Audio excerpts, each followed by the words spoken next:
तो जिस प्रकार का ट्रेंड अभी भारतीय बाज़ारों में चलता हुआ दिखाई दे रहा है, काफ़ी पॉजिटिव ट्रेंड है और आने वाले दिनों में भी ये ट्रेंड कंटिन्यू रह सकता है। क्योंकि जिस प्रकार से अमेरिकी बाज़ारों का डेटा आता हुआ दिखाई दिया है, कल जिस प्रकार से जीडीपी आंकड़े आते हुए दिखाई दिए हैं 3% वो आंकड़े रहे हैं। उसके अलावा जॉब मार्केट के आंकड़े जिस प्रकार से आए हैं, काफ़ी पॉजिटिव आंकड़े वहाँ से भी आते हुए दिखाई दिए हैं। लेकिन कुल मिला के बात करें चाइनीज़ बाज़ारों की, तो वहाँ की इकोनॉमी बहुत ख़राब होती हुई दिखाई दे रही थी, लेकिन उस इकोनॉमी को अब बूस्ट मिलता हुआ नज़र आया है। और वो बूस्ट दिया है अमेरिका की जो गवर्नमेंट है, उन्होंने जो कमर्शियल बैंक है वहाँ पे लगभग 6 कमर्शियल बैंकों में ज़बरदस्त मनी का इन्फ्लो करते हुए वो दिखाई दिए हैं। और ज़बरदस्त तेज़ी आज मेटल शेयरों में देखने को मिली है। आज आईटी शेयरों में काफ़ी ज़बरदस्त तेज़ी सुबह से ही देखने को मिली, क्योंकि अमेरिकी बाज़ारों में जो आईटी शेयर है वहाँ पे रिज़ल्ट का माहौल शुरू हो गया है और रिज़ल्ट काफ़ी शानदार आए हैं। और इसी वजह से आज भारतीय आईटी सेक्टर में काफ़ी ज़बरदस्त तेज़ी का मूड माहौल देखने को मिला है। निफ्टी की बात करें तो निफ्टी में 37 पॉइंट की गिरावट के साथ 26,200 के नीचे की क्लोजिंग देखने को मिली। बैंक निफ्टी की तरफ से 53,830 का लेवल आता हुआ दिखाई दिया। करीब 541 पॉइंट, लगभग 1% तक की गिरावट बैंक निफ्टी में देखने को मिली। एक्सिस बैंक, आईसीआईसीआई बैंक और एचडीएफसी बैंक तीनों ही फिसलते हुए दिखाई दिए। लेकिन अब जो नेक्स्ट तेज़ी रहने वाली है वो बैंक निफ्टी में ही रहने वाली है। बैंक निफ्टी का जो 53,700 का सपोर्ट जोन है काफ़ी इंपॉर्टेंट रहने वाला है। यदि वो सपोर्ट जोन टूटता है तो काफ़ी दिक्कतें बैंक निफ्टी की तरफ से बनती हुई दिखाई दे सकती है।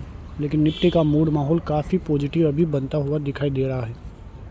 निफ्टी आईटी ज़बरदस्त तरीके से ऊपरी लेवलों से फिसलता हुआ तो दिखाई दिया, लेकिन फिर भी 151 पॉइंट की तेज़ी के साथ ही वहाँ की क्लोजिंग देखने को मिली है। उसके अलावा निफ्टी मिड कैप की तरफ से पॉजिटिव संकेत नहीं है, क्योंकि अब जो मूड माहौल बनेगा वो केवल लार्ज कैप शेयरों में ही बनने वाला है। क्योंकि जिस प्रकार का ट्रेंड अभी मिड कैप और जो स्मॉल कैप शेयर थे वहाँ का ट्रेंड ख़त्म हो चुका है। वहाँ पे यदि गिरावट होती है तो बहुत भारी गिरावट देखने को मिल सकती है।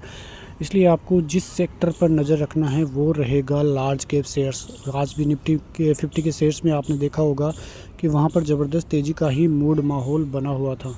लेकिन अब जो आगे भारतीय बाज़ारों पर नज़रें रहने वाली है वो नज़रें रहेगी आरबीआई पॉलिसी पर, क्योंकि अक्टूबर के महीने में आरबीआई की पॉलिसी होने वाली है और वहाँ से क्या कुछ निकल कर सामने आता है वो देखने वाली चीज़ रहेगी। क्योंकि जिस प्रकार से आरबीआई जो है इन्फ्लेशन 4% से नीचे लगातार 2 क्वार्टर वैसा ही होता हुआ दिखाई दिया है। लेकिन अब आगे किस प्रकार से मूड माहौल रहता हुआ दिखाई देगा वो ही सबसे बड़ी चीज़ रहेगी। क्योंकि यहाँ पे जो राइटर्स के पोल है उनके अनुसार ये देखने को मिल रहा है कि जो रेपो रेट है 6.5% तक की रह सकती है। तो अब देखने वाली बात रहेगी कि किस प्रकार से मार्केट में तेज़ी या मंदी रहने वाली है। लेकिन जो राइटर्स के पोल है वो पोल ये भी बोल रहे हैं कि जो दिसंबर की जिस प्रकार से दिसंबर का जो आरबीआई की बैठक होगी वहाँ पे 25 बेसिस पॉइंटों की रेट कट हो सकती है। अब किस प्रकार से रिज़र्व बैंक करता हुआ दिखाई देता है वो आगे देखने वाली बातें हैं। लेकिन रिज़र्व बैंक की तरफ से खबरें जो हैं कुल मिला के पॉजिटिव ही बनी हुई है।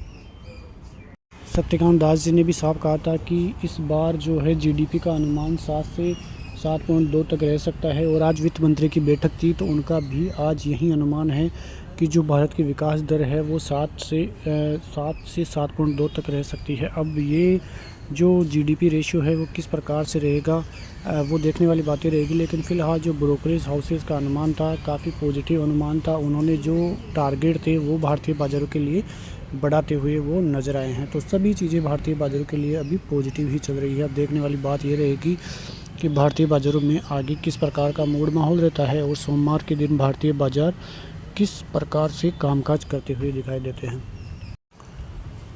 लेकिन अब जो इम्पोर्टेंट ट्रैपिंग जोन होगा भारतीय बाज़ारों के लिए वो रहेगा 26,500 का। अच्छी खासी कॉल राइटिंग वहाँ पे है, तो वहाँ पे नज़र रखने वाली चीज़ें रहेगी। मिलते हैं नेक्स्ट वीडियो में, तब तक के लिए नमस्कार, जय हिंद, जय भारत, वंदे मातरम।